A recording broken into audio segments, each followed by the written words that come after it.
At this time, can I get a motion to approve the minutes from the June 9th board meeting?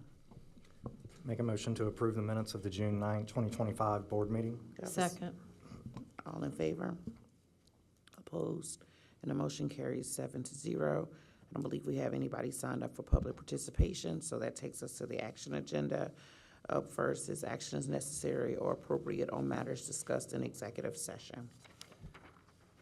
Make a motion to approve selected employment items as shown in Exhibit A for action.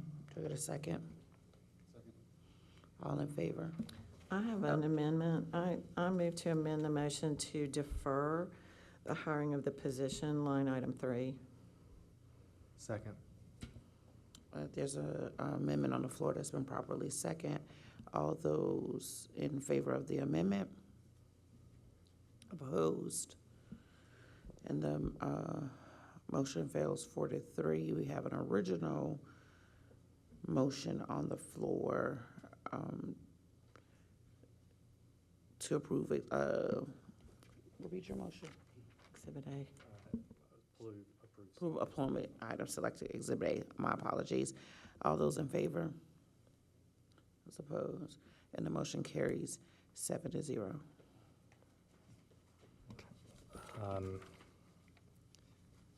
I guess the next one is, okay. After reviewing Dr. Ross's evaluation and considering the board members' comments regarding Dr. Ross's performance, I move that we conclude as a board that Dr. Ross receive an overall satisfactory evaluation for the 2024 and 2025 school year. Do you have a second? All those in favor? Wait. Comments? No, I have a statement to Discussion. read. I just have to read a statement. I want to read stuff. Wait, we have a motion that's been properly second. Mr. Scully said he wanted to make a comment before we voted. Okay. Yeah, I just wanted to go through make a couple of notes regarding Dr. Ross's performance. This year, we saw an increase in college and career readiness from 80.4% to 82%, increase in graduation rate from 87.7% to 89.4%, increase in SC Ready ELA from 50.8% to 59.9%, increase in SC Ready Math from 46 to 47.6%, increase in Algebra 1 passage rate from 72.2% to 81.1%, increase in English 2 passage rate from 88.3% to 94%. And we also recognize that under his leadership, the district has, Dr. Ross has created further achievements throughout his tenure, including the First Jobs program to meet labor shortage issues, the new teacher retention incentive to address teacher shortages, created community support services for high-need communities, such as the Harbison Gardens project, broke ground on several facilities, including Irmo High School and Chapin High School Stadium, increased mental health services and student behavior supports, expanded security staff and weapon detection screening, and incorporated new programs such as Zero Eyes, created the Shop Local campaign to support the local economy, and received the highest Cognia accreditation index score of 360, and passed the highest bond referendum passage rate in the history of the district by winning a vast majority of votes, yes votes in the district for a $240 million bond referendum.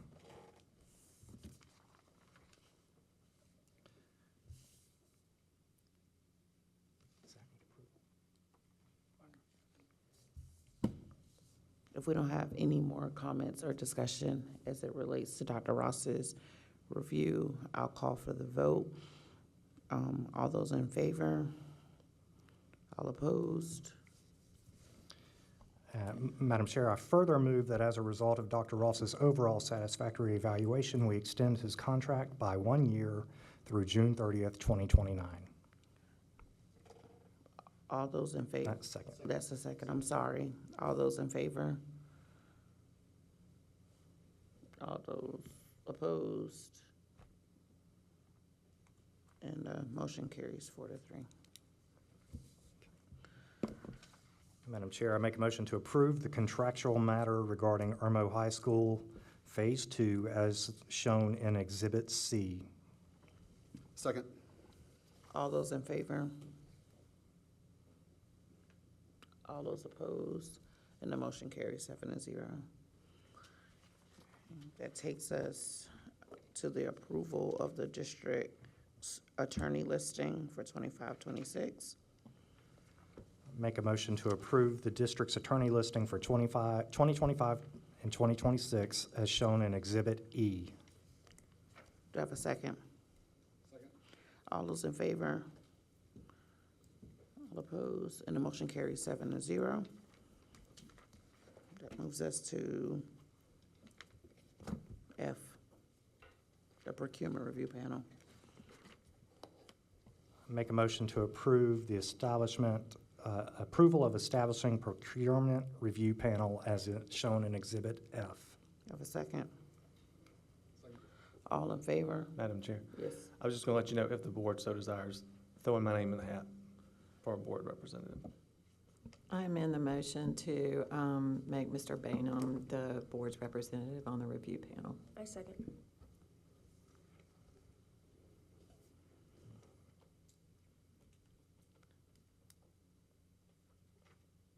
Am I supposed to take other votes right now? Because right now I thought we were just, You can discuss or vote, people.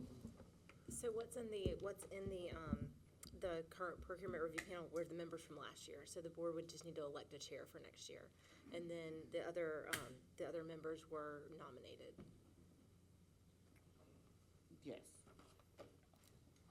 What I was getting clarification on was whether or not we were voting first to establish the panel and then taking nominations, or is it one and the The same? procurement review panel is part of our policy, so this is just to have the members, to establish the members on that panel. Got it. Okay. All right, so we have a motion on the floor to establish trustee Bainum as the chair of the procurement review panel. All those in favor?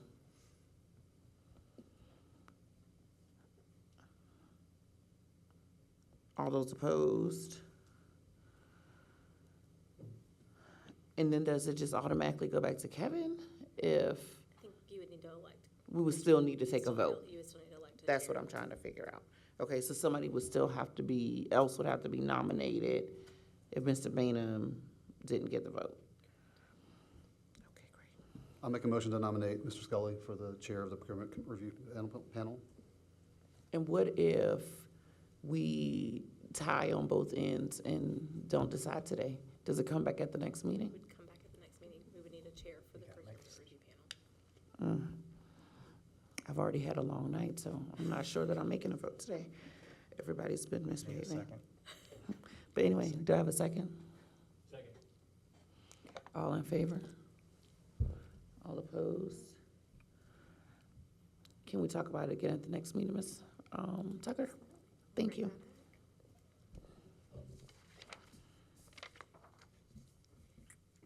All right, and then that takes us to the third and final reading of the general fund budget. Make a motion to approve the third and final reading of the FY 2025-2026 general fund budget in the amount of $250,580,020, with the operating millage rate reduced to 261.0 mils and the debt service millage rate remaining at 69.5 mils, and approval of fund balance assignments totaling $7,455,197, comprised of the following: employee retention incentive, $3 million; NARI payments, $400,000; capital equipment expenditures, $3.5 million; 6 full-time employees for critical needs, $555,000. Second. Madam Chair, I move to divide the question into two questions, one for the operating budget and millage, and the other for the assignment of the fund balance. A second. I have a question. Okay. Are we supposed to, number one, are we supposed to approve the debt service millage? Isn't that the auditor's job? And number two, wasn't that already set? The debt service millage? The debt service millage, so right now, we have it at 69.5%. Based on the bond referendum, we said we would not change that. Talk with the auditor, we will get updated numbers, but that number would cover our debt service for next year. So, is your understanding is that we are supposed to vote on it? Yes. Okay. I'll amend Mr. Bainham's motion to divide the question into three parts. The operating budget and millage rate, the debt service millage rate, and the third part would be the allocation of the excess fund balance. A second. Can I explain? Please. I think these are three very big decisions. They're three very different things. And so I think each one, the votes may end up the same, but I think each one is worthy of its own discussion and vote, which is why I would divide the question. Can we not have the discussion even if they're not divided?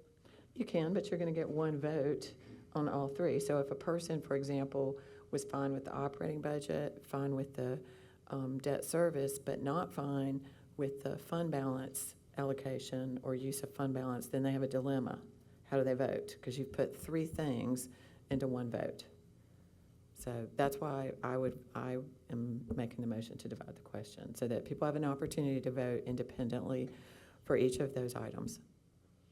And if we were voting on them individually and something failed, where does that leave us on our budget, Ms. Tucker?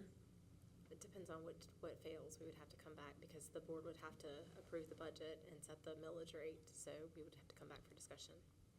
Before a certain date? Before July 1st for the budget, Okay, and for the operating millage. okay. I just wanted to ask all those Well, questions. one point of clarification, the budget, the board has the opportunity, let's say the millage rate vote failed, the board would have the opportunity tonight to vote on a different millage rate. It would not have to wait, correct? Correct. Okay. Or any of those items. Dr. Ross, were you trying to say something? If the millage rates change, doesn't that change the budget? If the millage rates change, that changes our revenue. So We that could we not would with have to- confidence change the millage rate at this moment and then tell you that that budget works, correct? Correct. Okay. All right, we have an amendment. Oh, go ahead, Mr. Satterfield. Just for clarity for myself and everybody else in the room, so if we vote to divide it up into three questions, then like you were saying, we have to deal with each individual issue. If we vote against dividing into three questions, we go back with the original motion, which was to vote the budget. Right.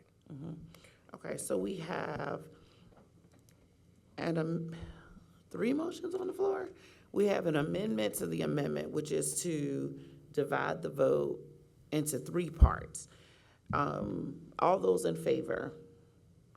All opposed? All right, that motion fails 4-3. Then we have Mr. Bainham's motion on the floor, which is to divide the motion into two parts. All those in favor? All those opposed? Okay, that motion fails 4-3. Now we have the original motion on the floor, which is to approve the budget in totality. All of those. I have an amendment to that. So I move to use $900,000 of the amounts that were indicated for additional salary and benefits. That would be everything except the increase in the contract days for the behavioral specialist and the ESS substitute increases. So take the balance of those proposed increases, which is $900,000, and use that money instead for programs for reading and math recovery. A second. Who would we be taking this money from? If you go to the slide that has I think it's a $1.1 million. Okay. Yeah, so that $1.1 million, it would be taking basically all of the bullets, which are except the additional contract days for the behavior specialist, that would stay, and the ESS substitute pay would stay. The balance of that is $900,000, and so my motion is to use that $900,000 for reading and math recovery programs. So it would not change the total budget, it would not change the millage rate, it would just use $900,000 of that money from reading and math recovery instead of all these administrative things.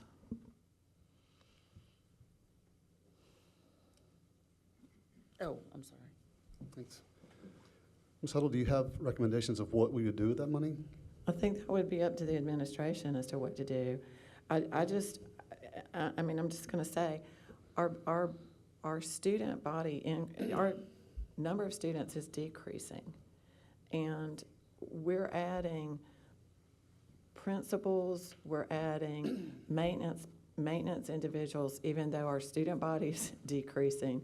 We're adding 2 more HR people, we're adding D-team supplements for athletics, and the band supplements is not a problem, but I do think, and we ought to discuss supplements as a whole and not just pull out one piece of it. So I'm just recommending that we look at the core mission of our district, which is to educate children, and we have significant gains that need to be made in reading and math. So Dr. Ross or Ms. McCaskill, do you have programs that you would spend that $900,000 on? I would want to hear some very specific things we would spend that $900,000 on. Oh, Dr. Ross, I'm sorry. We just heard this tonight. We don't have a budget. We've made our recommendation in this budget. I think too, I don't want us to feel like there's no money for interventions. We have a budget that includes academic interventions. In fact, it's the lion's share of our budget. We would, we could always use more money for training. We're gonna be watching what the title funds do, and we can come back an amendment to do that. But when it comes time to hire these people, we're asking for folks to help us get those in, to onboard them and offboard them, to support them when they get in. And so I feel that the budget we presented is one that we have been working since October to get to you, and I feel that is comfortable to help us meet our goals. Go ahead. And I know that Ms. Huddle's brought up in the past about more kind of like tutoring people to help those kids, and I think that's a great idea. I mentioned earlier in a meeting that I would like to have those extra teachers too. So I'm interested in that. I don't think we should be taking away from something for that. I think that is thinking forward thinking or thinking forward. The athletic supplements, that's minimal. That's nothing. I mean, in the scheme of what our budget is looking at, and I got a sneaky feeling. Hopefully, that will progress and lead to the hiring of more people and get more kids involved, which will, and maybe they could couple that with the tutoring, after-school programs and things like that that you would like to see. I'd like to see some of that too. So I know that I understand where you're coming from with that, but I don't think especially at the 12 o'clock hour, it's a good time to sort of start thinking about taking things away and then and adding more things. So, but I do agree with you on the adding with the tutoring for the kids. I have a 2-part sort of comment / request. So I don't disagree about wanting to see us do more around reading and math. I have a daughter that could benefit from that. But I do support the recommendation, from the district, mainly because Ms. Tucker can tell you I have called her a lot. She probably regrets that I have her number now. But to say, what do you think? Are we making the right choice? Because I want to be sure that I'm making good decisions for the district, but not to dismiss the fact that I also think the math and reading intervention pieces are important. And so Dr. Ross just made the comment that, make no mistake, that there are funds in place for us to be able to do that. And so if I vote for the budget as y'all are presenting it, I am publicly asking that in the next couple of meetings, that maybe, Ms. McCaskill, we could look at what are some of these reading and math interventions that we could do, since we're being told there's money in the budget for them, so that we can meet that need and maybe feel like we're being more effective in that regard, and not just adding admin positions, because whether or not we need them or not, for me, is not the debate. But I can tell you as a parent, and then as a person with friends, you know, who have kids in the district, that is something that people have a concern about. You know, their kids have these concerns, and they feel like we are putting money everywhere but those places. Doesn't matter if it's true, you know how that says. And so I think it would be nice to be able to have an open conversation about what those resources could look like, and how soon could we, you know, get the ball moving on that. So I'm asking publicly if you all would be able to do that for us. So I do plan to do that on July the 21st. That's Okay. already planned, Okay. a part of that. I have things I could say tonight, but it would not really give you all the details No, and that we you will want get to on meet, July the 21st. and we want to meet, if that's amenable. Ms. Otto, I know that that doesn't satisfy exactly what you're asking, but I find myself in a conundrum, because in some cases, two things can be true, and so I can support this and also think that what Ms. Otto is saying is valid in terms of, but I would, to Scott's point, like to hear what that would look like and get a good path for it. I'd just also like to say that in the last meeting, Ms. Gams presented the Workplace Climate Survey, and the second most meaningful thing to teachers was administrative support. And the second most meaningful area for growth was behavior. Those are two big parts of this, and administrators are the ones that do those. So I think this is very reasonable and in line. So we have an amendment on the, Ms. Sutter, I'm sorry, go ahead. Well, first of all, I'd like to say, I have been stating since we first saw this slide that I felt like this was way too much administrative. So this is not the ninth hour. I've been saying this, go back if you don't remember and watch the meetings. This is not new. The other thing, we've got $36,500 in there for fees for athletic supplements. How about academic supplements? How about taking this $900,000, because this is ongoing money, and hiring teachers and making smaller class sizes for first and second graders so they have a better opportunity to learn to read and do math. If they don't read on grade level by third grade, they're in a lot of trouble. And my heart breaks, and I can't explain this to people, how we're going to increase their taxes, and this is the slide we're going to show them on how we're spending it. And I don't want to banter with Ms., I understand, everybody's got their own opinions and their passions and their feelings, I understand that. My guess is the two administrative positions, and Dr. Ross has pointed out, those are APIs. And when we go to this complete change on our feeder system, and so that we get back to a true feeder, which will be so helpful to all our students. It'll be helpful to our teachers and to our students. When those middle schools, they will require, when we add those middle schools, they will require those API positions. So they're not really getting additional administrative support, or expenses. Those are requirements that an API in a school, and in a middle school or a high school, that's all they do. They don't help with kids that are being knuckleheads, or they don't help with something that happened on the bus or something like that. They are immersed in doing exactly what a lot of us have voiced that we would like to see more of, and that is more interventions with curriculum. And that's what they try to do. They evaluate teachers, they evaluate all the instruction, they look for opportunities to mix classes or move students. So it really will be beneficial. So it's not really a waste of money, just so you know that. Mr. Scoville? Yeah, and I just want to correct the record to point out that we are not increasing taxes. We're not increasing tax rates. If nominal tax dollars increase as a result, it's not because of the school district. It's because of the asset, the value of the asset underlying the tax is what increased. It's not the school district raising taxes.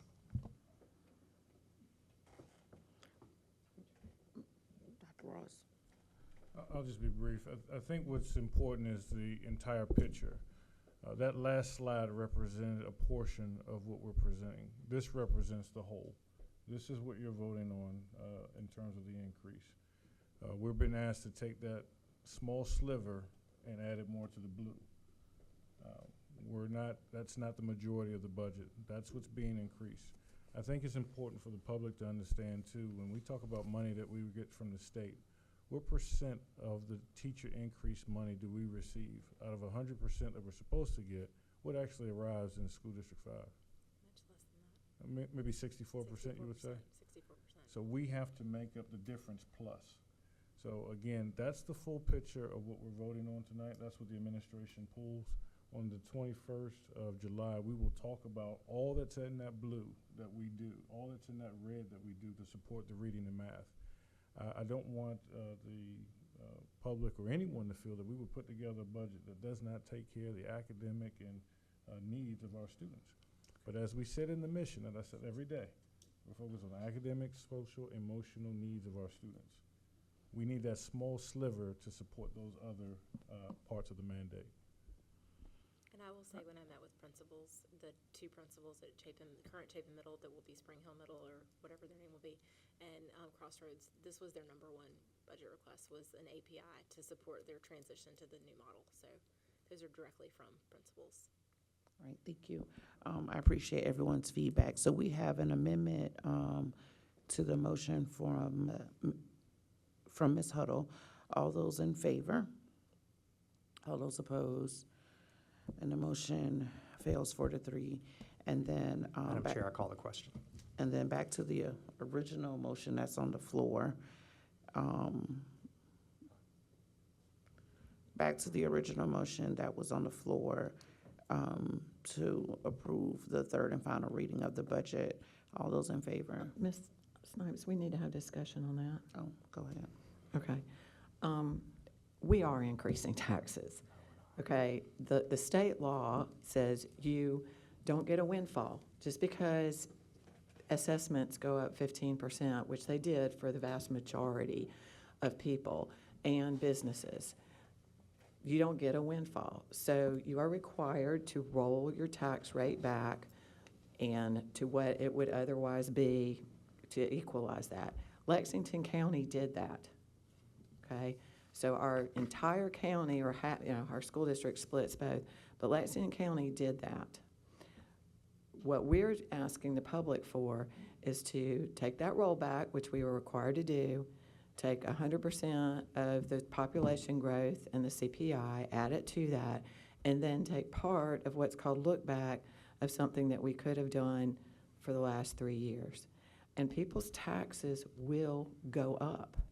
If you own a business, your school taxes will go up. You can say the millage rate's not going up, but the whole point of rollback is that you're supposed to roll them back. So I just think we need to be transparent with the public. Maybe the rate's not going up, but people's taxes will go up.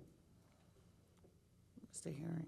I'd also like to point out that we were passed down unfunded mandates from the state to raise teacher salaries, to increase part of the health care, and pay bus drivers. They are giving us less money and asking us to pay more money in those. I don't know how you do both. Ms. Tucker, do you have anything you want to add before I call for the vote? Okay, great. All right, so all of those in favor of the original motion to approve the third and final reading of the budget? All those opposed? And the motion carries 4-3.